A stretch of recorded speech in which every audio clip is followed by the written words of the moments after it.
Hey, peace world. Thanks for pressing play on another Pay Me No Mind sports and entertainment, I guess, episode of The Morning Wood with myself, Wood, R.L. Woodson. Hey, check me out at bitedownboxing.com, womenofboxing.com, as well as roundbyroundboxing.com. Also, shout to The Real Deal with Damian Adams. Contributes to a lot of the discussions that I have here on the Morning Wood shows. Check out his podcast, the Real Deal with Damian Adams.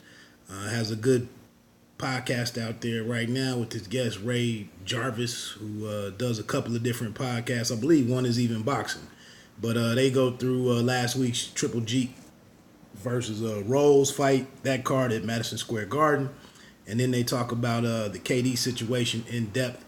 And then also shout out to my man LaTorres Harrison, who also contributes to the discussions here on Pay Me No Mind and some of the Morning Wood videos. So I appreciate that a lot. I take pride in kind of the things that I try to discuss from the angles that I try to discuss them from. Speaking of Kevin Durant, he had that surgery yesterday to repair his ruptured right Achilles. Seems like he was in good spirit. Mama Durant, Wanda, came out and made a strong statement about, quit questioning her baby, her son. His heart was in the right place, and he'll be back and be back better. And I think no matter how we want to look at some of this stuff, he made a decision, ultimately. And I do want to clarify one thing. It was reported yesterday on NBA radio or the NBA network on XM. Durant went and got an independent doctor or his own doctor to look at his leg, to look at his injured calf muscle. He went and met with a second doctor and received input from that individual, along with the Golden State medical team. So keep that in mind. And again, let's quit with the narratives. Like, let's not take him out of being responsible for or his role in agreeing to come back. And let's not overlook some of his motivations for getting back out there as an athlete. As a guy, in a sport that it's not easy to make it to the finals. But maybe things just happen. You know what I'm saying? Maybe people make decisions for their own reasons, and things just happen. But it's not necessarily that. Maybe it's not necessarily that he was misled or manipulated. Again, I wanted to know, what was the percentages that were told to him? What were the threats, of going out there? What was he risking? What was that? But again, at the end of the day, man, he made up his mind.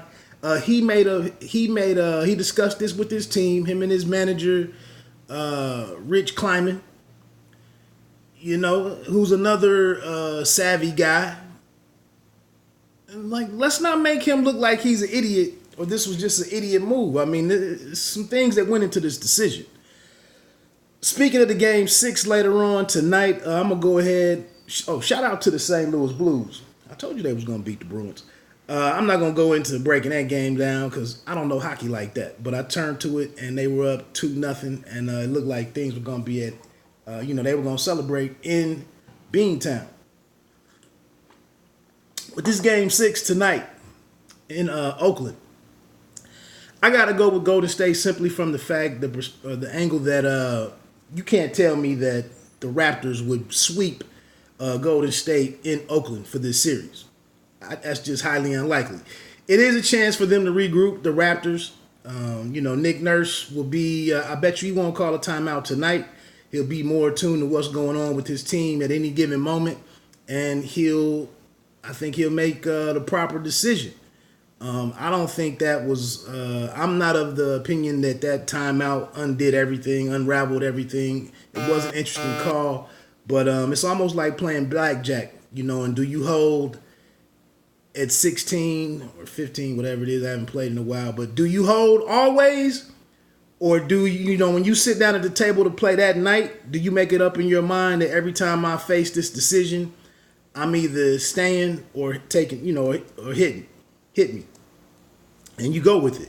And if Nick Nurse is like, hey, I call that timeout 10 times out of 10 times, right before the 3-0, right before 3 minutes, then he was consistent in the story. But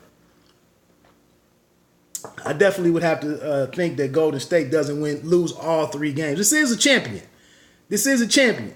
And they're motivated now too with playing for their brother who came out for them. They got to get his back and not make it like that thing was all in vain, and at least push it to a game 7. But I will say this, add this one caveat: I don't like their chances is if Looney doesn't play. I think Looney is a key figure in doing some different things for them, and he's banged up and he needs to be out there. The Fury fight this weekend, shifting over to boxing. Tyson Fury and Tom Schwarz. The press conference was yesterday, and Fury is doing his thing in terms of selling the fight and his fight week antics and whatnot. A little creepy at points. I don't know much about Schwarz, man, and I'm not gonna figure out anything before the fight.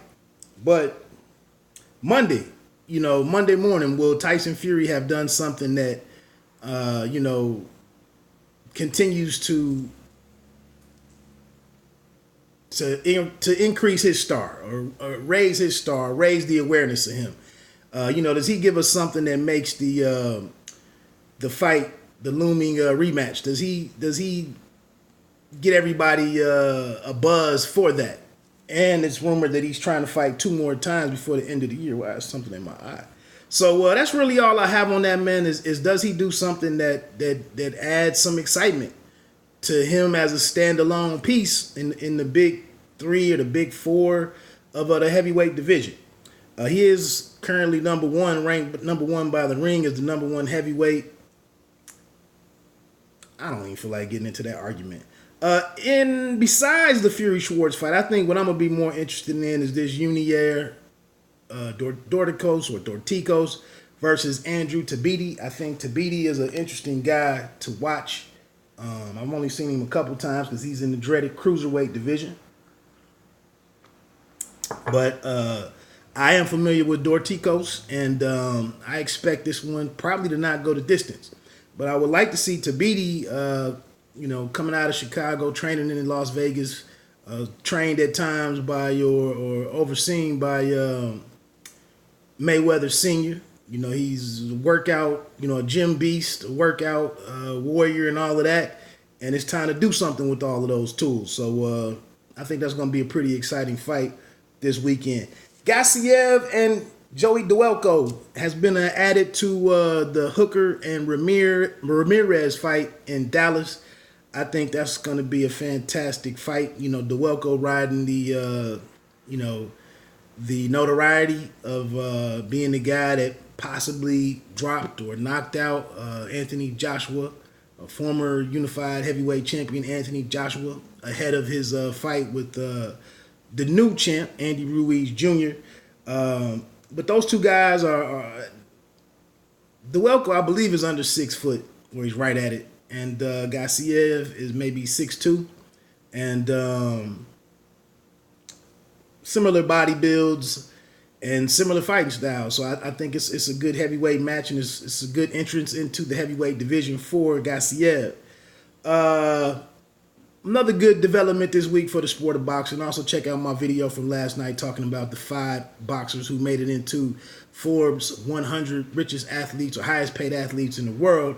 But Spence and Crawford, Errol Spence Jr.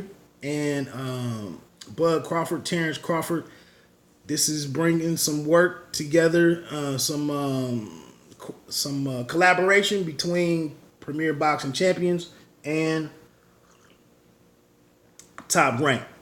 I like this because they're responding to what's going on in the marketplace, in my opinion. I heard last Friday I listened to Sean Porter on XM Boxing's show, the X Boxing show, and he was excited about this fight with Spence. Said that he'd already put pen to paper and was waiting to hear what the plans were from the Spence side. And now we learn that Spence is in talks with Crawford. And I watched a Fight Hype video last night on Bob Arum, and I like what I was hearing. It was more of a pragmatic approach, and it's the fact that Spence getting some of that pay-per-view money, being associated with bigger events, is dictating and driving. Let us explore this fight. And negotiate in good faith, and it makes sense. I've been saying that, like, this is a fight that just really makes sense. You know what I'm saying? I don't know how much bigger it's going to get, and it's a threat for Spence to to have to not be. I mean, to struggle to make welterweight, not be in the division much longer. You maybe can't cook this into what the size pie that you really want. But it's a damn good fight, and both sides, the fighter for each side is capable of winning it. So why not? What's the risk in it? And you might get a rematch out of it.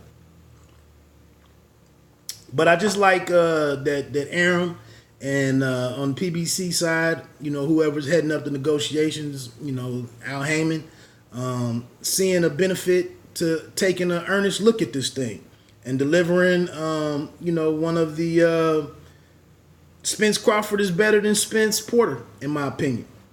So that's a great development. Anthony Joshua, I'm seeing rumblings from a couple of different sources or platforms now that he, in fact, could be looking for a new trainer, or that he has fired his trainer, McCracken. I've already mentioned it. I don't think that McCracken needed to go for this rematch. Maybe only from the perspective that he needs to be in camp with a different voice that's not allowing him to do whatever he wants to do, or I thought maybe somebody in an advisory role or a consultant role could maybe come in and add some new wrinkles to things. But and no diss to Ruiz, but I think a motivated Joshua coming out of a good camp still has a good shot at winning the rematch. But it is interesting if he is going with the new choice. We get to the point of, what all do you try to change in one camp? What all do you try to change in a 6-month period? Don't try to do too much.